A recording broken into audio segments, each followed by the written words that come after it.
Hello everyone. Good morning, D11. No, so by the way, I'm FWMCJ Lucero and today magtuturo tayo ng prospecting and approaching, no. So ito yung for me yung bloodline ng business natin, no, pag-approach and pag-prospect or paghahanap ng client. So, let's dive in. So we have 5 steps in sales process. Of course, we have prospecting, we have approaching, and then after nyan, magkakaroon tayo ng setting of appointments. And syempre, ang pinaka-favorite ng lahat, ang presentation and closing.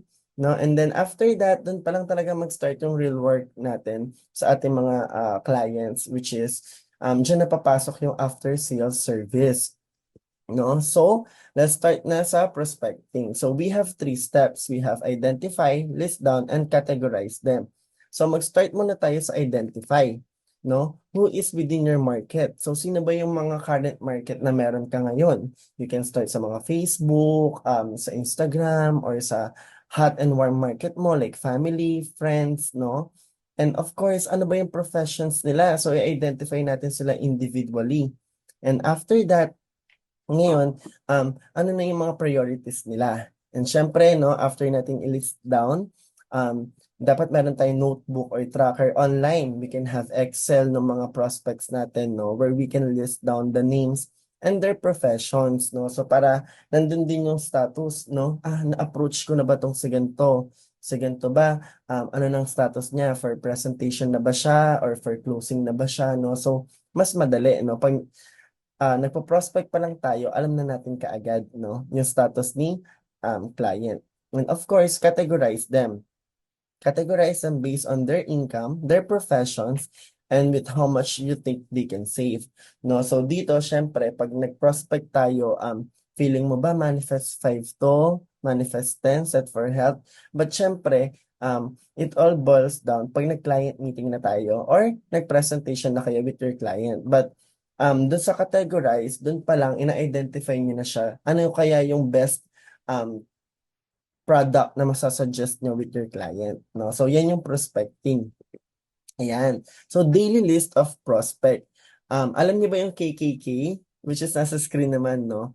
KKK is kakilala, kaibigan, and kapamilya. So, every day, no? Kasi meron tayong, di ba, tinatawag na 15, yung sa triangle, no? At least every day, dapat hindi nababa ng 15 yung pinoprospect natin. Siyempre, the more, the merrier. Kasi, the more na marami tayong pinoprospect, marami din yung chance natin for presentation, for closing, 'di ba? So mas marami tayong chance na marami tayong ma-insured na mga clients, no? So ngayon, pwede nyo itong i-doble, pwedeng tig sa 10, no? Para mas marami kayong ma-approach and ma-prospect. Or pwedeng mag-start muna kayo sa 5. So, list down kayo, no? Every day. Sino ba yung 5 kakilala nyo? Okay, so list.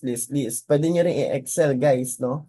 5 kaibigan. Syempre, lahat naman tayo ay may kaibigan dito, no? And of course, 5 kapamilya, kahit relatives or relatives ng relatives natin, pwede natin sila isama sa kapamilya. So ngayon, um, pag nakapag-daily list na kayo ng prospect nyo, titignan nyo yan. So anong kailangan? So anong next, no? I-approach na natin sila. Syempre guys, hindi naman pwedeng nilista nyo lang tapos itatago nyo na. Very important na after nyo i-list yung mga prospect nyo, kailangan na natin silang kausapin. Kailangan na natin silang i-approach, no? So branding, engagement, and approach. Yan, make your branding visible on social media. So dapat nakikita nila na proud ka na financial wealth planner ka, no? And let people know what you do as a financial wealth planner or advocate. Create awareness and curiosity sa mga i-approach mong client. So syempre, pag nagba-branding ka, alam nila na financial wealth planner ka, alam nila na nag-i-insured ka ng mga tao, mas madali sa iyo yung engagement. Kasi alam na kaagad nila kung ano yung ginagawa mo. So engage with your prospect through social media, commenting as simple as reacting or liking yung mga post nila. Ito, I think guilty ako dito, no, guys, sa engagement. Syempre kasi minsan, paano ba yan? Ang hirap mag-approach kasi hindi ko naman nakakausap yung client. Baka sabihin nila feeling close ako, 'di ba? Or ang hirap i-break ng ice. Kaya dito sa engagement, for me, ito yung pinaka-importante, no? Kasi nagbi-build ka ng connection with your prospect. 'Di ba? Paano mo ba siya i-approach? Nahiya ka ba? So, start ka sa, kunyari may story siya about dogs.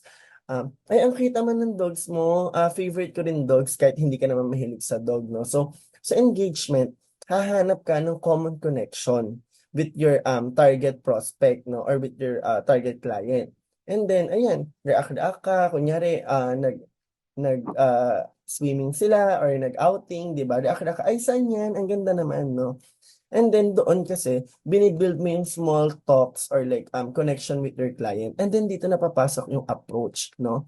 Send them a private message approaching them about wanting to help them, no? So ito na yung dito napapasok yung pag-a-add natin ng value sa mga prospect natin. So ano ba yung basic elements ng approaching? So first, introduce yourself, inform your intention, be specific with the date and time, live with. So ayan.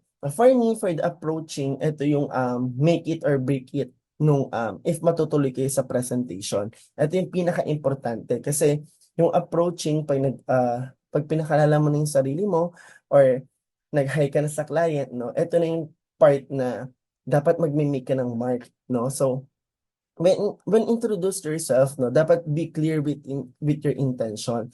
Always, ito tinuturo ko sa mga agents ko, no, dito sa part na to, dapat may maa-add ka kaagad na value sa target client mo or sa prospect mo, no? Ayan. So, ito yung mga basic elements in approaching. Hi, Besh! Ito na yung mga sample spills natin, no? Hi, Besh! Kakapasa ko lang as a licensed financial wealth planner here in FWD. Aware ka na ba na may better way of saving your money than bank? Tara, coffee tayo. Share ko sa iyo yung what we do. Good ka kaya tonight ng 7 p.m.? Diba? So, ayan. Hi, tita! Currently connected and licensed wealth planner na po ako here in FWD. Share ko lang po sana if baka naghahanap ka po ng better way of savings aside from banks. Pwede ko i-share sa iyo yung mga solutions ni FWD. If free ka tomorrow ng 7 p.m., pwede ko po i-discuss sa iyo, tara coffee, no? But importante din na nagbibigay ka ng options, pero ikaw yung in control. So pwede mong idagdag dito, no? Tita, free ka ba tomorrow ng 7 p.m.? Or if not po, next day or the day after, 7 p.m. pa rin po. So, syempre, chinek mo na dapat yung calendar mo pag nagbigay ka ng option ng schedule with your client. Di ba? Ang pinaka-importante sa approaching is, ang binebenta mo dito is yung client meeting nyo. No? Hindi ka magsasend ka agad ng proposal sa approaching kasi approach pa lang to. No? So, kailangan maitawid mo siya into a client presentation. Di ba? And pag nagbigay ka ng option, like what I've mentioned earlier, kailangan may option na ikaw pa rin yung nagbigay ng another option. So in short, ikaw yung may control kung kailan kayo magmi-meet, kung anong oras, 'di ba? Pero at least na feel ni client na meron siyang choice kung today ba, tomorrow, or the next day, or next week, 'di ba? Ayan. So learning without application is just entertainment, sabi nga dito. Dito pa, no, sa prospecting and approach, ito yung pinaka-importante, 'di ba? Sinabi ko din earlier na it will make your mark sa mga future clients nyo. Kasi dito dapat may impact kayo kaagad sa client. Wala lang dito sa script, but usually ang sinasabi ko is pag nagpo-prospect ako, uy, Besh, coffee tayo. Pero bago ko sabihin nyo, nag-react na ako sa stories niya. Like kunyari, gymmate ko. Uy, ang bigat na binubuhat mo. Uy, gusto ko din yan, sabay tayo mag-workout. And then dun ko na isisingil pag nag-workout kami. Uy, Besh, baka free ka, no? Kasi I really want to add value sa'yo through my insurance services. I know na may family ka na and meron ka ng bagong anak, no? So baka makahelp yung mga educational plan namin here in FWD. Baka free ka today or tomorrow. So ganun ko siya sinisingit, no, in everyday life. Siyempre, di ba, the more that we practice approaching our prospect or yung mga future clients natin, mas na ma-master natin kung paano natin ipoposition yung pag-a-add ng value sa mga target clients natin. So, ayun lang guys. If you have questions, let your unit managers know or your branch managers know. So, we're happy to help. So, thank you D11. Thank you everyone for listening.